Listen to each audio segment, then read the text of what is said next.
Welcome to Not Milk Never Milk. Subscribe if you're lactose intolerant. You start by picking the right video and installing the app. Use an MP4 or MOV, short and optimized for your screen. This reduces CPU load and avoids scaling issues. Once done, open the Wallpaper app and grant storage and display permissions so it can access your file and render over the home screen. Make sure to exempt the app from battery optimization.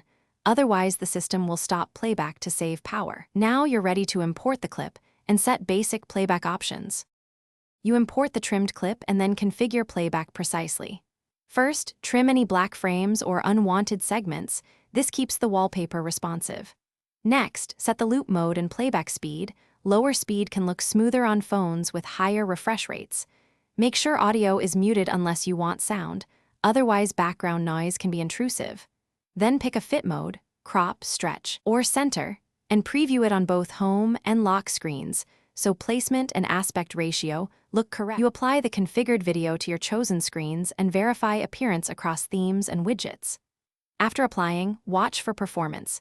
If the phone heats or battery drops, lower the video resolution or shorten the loop. This reduces GPU work. If playback unexpectedly stops, reopen the app to regrant permissions and disable any aggressive background limits in system settings.